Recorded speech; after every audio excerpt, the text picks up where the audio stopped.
Okay, so once an opportunity is discovered, the next step is evaluate. Entrepreneur must carefully analyze whether the idea is realistic and worth pursuing. This evaluation involves looking at both internal and external factor. Number one, internal factor. This relates to the individual entrepreneur. It's about your skill, your knowledge, your resources, and your motivation. Ask questions like, do I have the experience to make this idea works? Do I have access to the right people, tools, or capability? Am I willing to take the risk and commit the time? Your internal strength and intention strongly influence success. Number two, external factor. This related to the business environment around you, which is things beyond your control. Example include market trends, customer demands, competitors, regulations, and economy. Even a great idea may fail if the market isn't ready or the competition is too strong. So evaluating opportunity means balancing what you can do internal with what the market allows external. Okay, successful entrepreneur always consider both because investing time or money. Okay, now let's focus on the internal factors that affect opportunity evaluation. These factors are within the entrepreneur control. They depend on your ability, resources, and motivation to make the idea success. Okay, number one is capacity. Okay, no, capabilities. This refer to knowledge, experience, and also skill. So the qualities that help you develop and manage business. Ask yourself, okay, do I have the ability to execute this idea? For example, a person with IT knowledge is more capable of starting a tech-related business. Okay. Number two, resources. Okay, resources. Every business needs financial, physical, and human resources. This must match the size and the scope of your business idea. For example, if you plan to open a restaurant, you will need capital for equipment, staff, and location. Not only just an idea. Okay. Okay. Number three, interest. Finally, interest refers to your will, commitment, and passion to make the business work. So entrepreneurship takes time and effort. Remember, take time and effort. So genuine passion can keep you going, okay, especially during challenges. Okay, to sum up, when evaluating an opportunity, look inward first. Ask yourself, do I have the capability, the resources, and the patience to make the idea real? Without strong internal factors, even a great idea can fail. Okay, in the previous slide, we look at internal factors that come from within the entrepreneur. So now let's focus on the external factors. Okay, which these are elements outside your control, but still very important in deciding if an opportunity is worth pursuing. Okay, number one is market. The market determines if your business idea has a real demand. You need to identify your target customer and the size of the market. Ask questions like, how many people need my product or services? Are there competitors already serving this market? Okay, because a large and growing market often signal a strong opportunity. Okay, number two, financial. These factors, okay, these factors involve the cost required to develop your business venture. Okay, you must estimate startup expenses, product costs, and possible profit margin.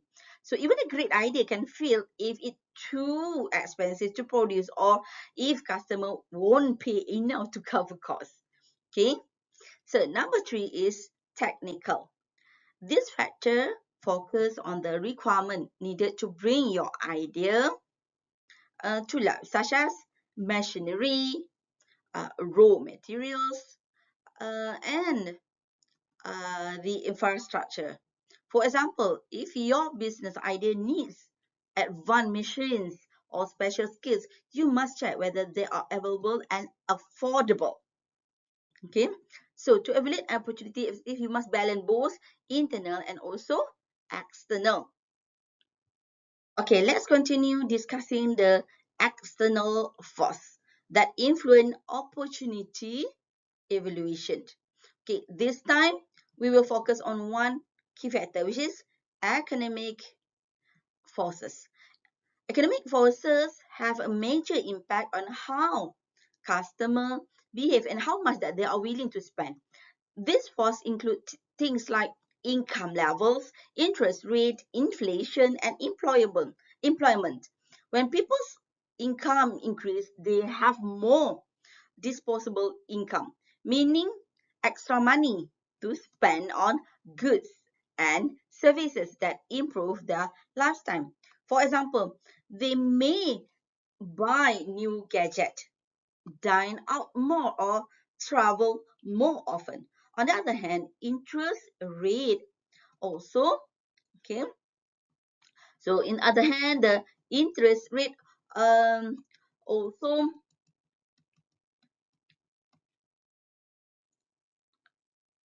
play a role. When interest rate drop, people are more likely to borrow money, which can lead to more home construction, furniture purchases, and car sales. Example, think about what happened when the government give out incentives or reduce loan rate. People start investing, spending more, creating new business opportunity. Okay, so understanding economic force help entrepreneur predict when and where opportunity will grow. A good entrepreneur always keep an eye on economic trends because making trends before they making business decision. Okay, now let's continue exploring external factors that influence, okay, the business opportunity. Okay, this time we focus on social and cultural trends, okay, which play a huge role in shaping what customers want and how they behave. Social and customer trend refer to changes in lifestyle, attitude, and behaviors of people in society. Entrepreneurs who understand this trend can identify opportunities for new products and services that match current lifestyle and values. For instance, the rise of two-income household has made people busier. Okay, as a result, many prefer fast food restaurant, not because they love fast food, but because they don't have time to cook at home. Okay, another example is the Sony Walkman. Okay, it wasn't created just to make smaller radio, but to meet a new social trend. People want to listen to the music on the go or while exercising. Okay, so when entrepreneurs spot how society is changing, so such a trend in how technology use or work habit, uh, they can create innovative product that meet those evolving needs. So understanding social and cultural trend is essential for recognizing real opportunity. The best idea comes from observing how people live, think, and adapt to modern life.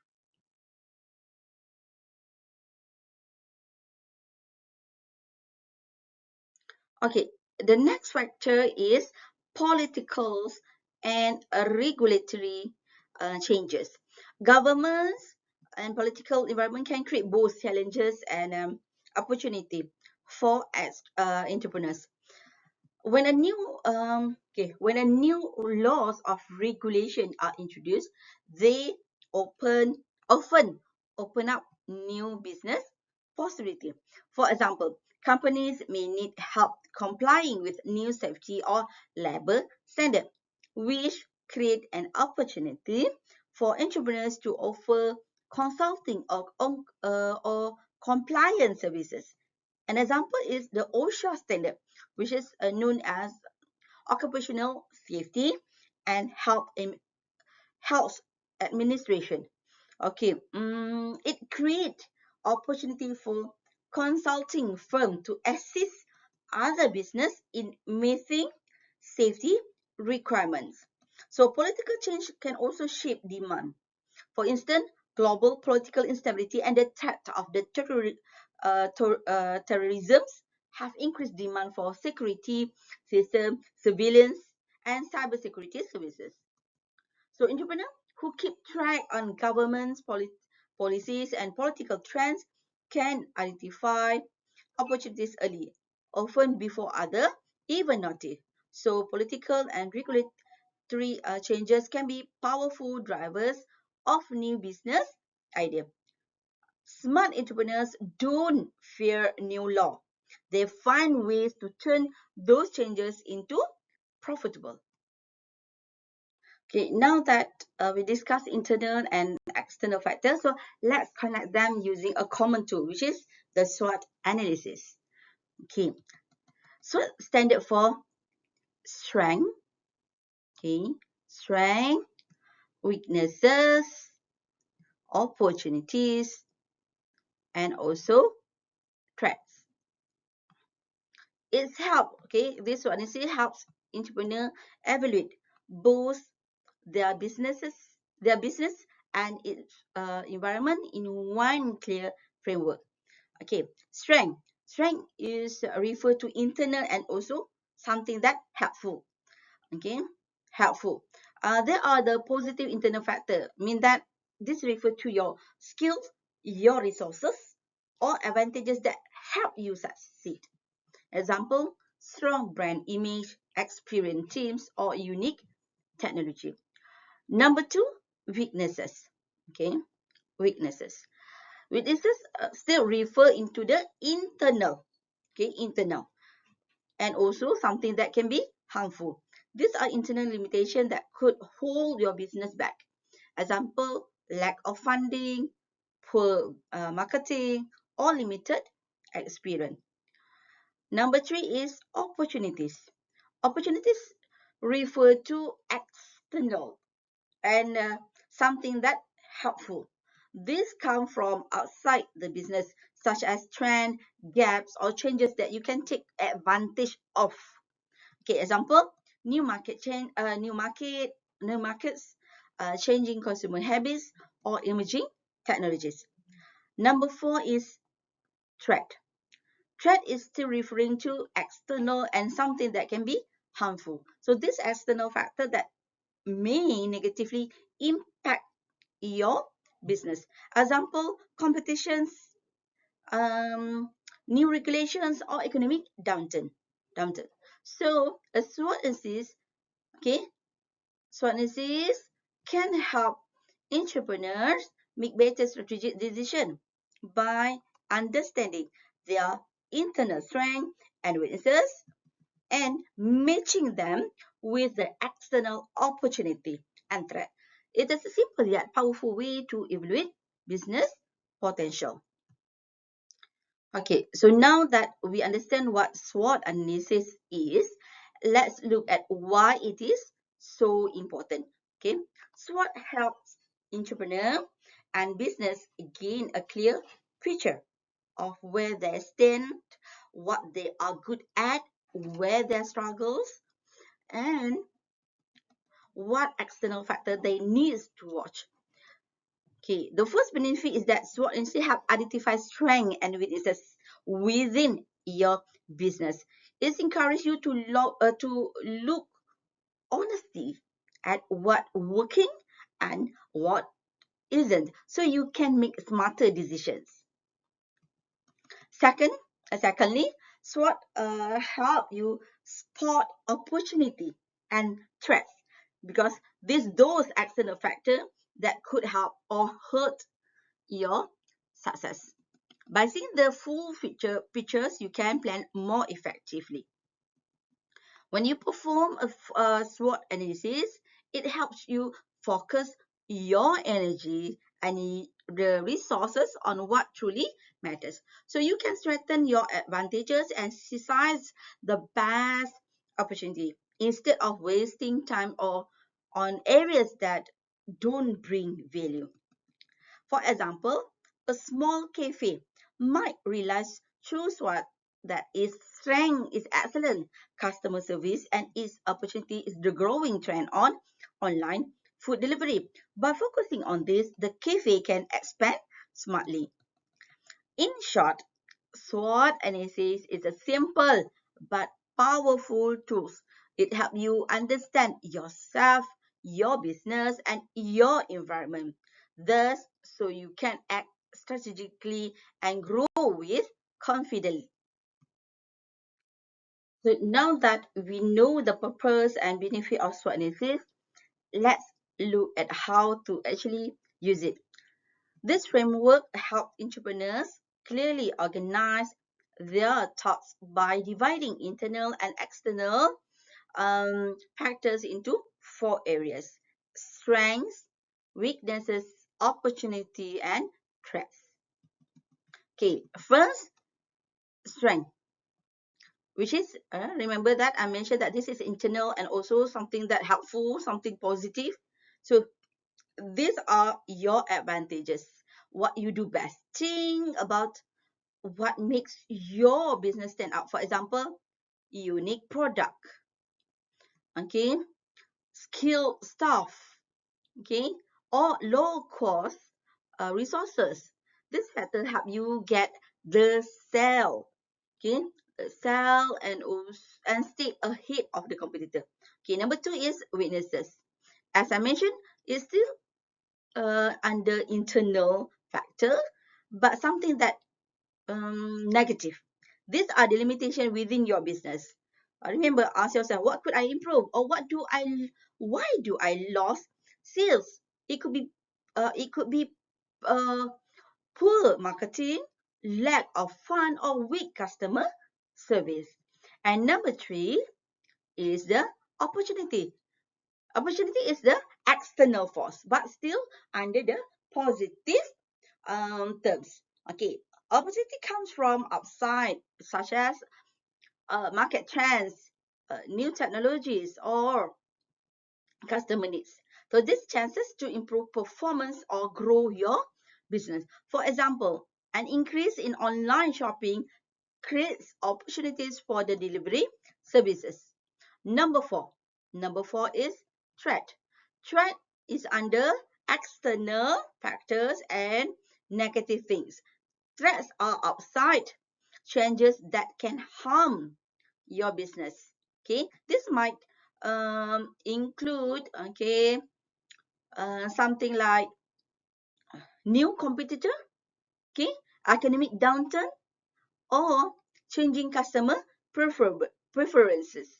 Understand threats help you plan defenses and stay prepared.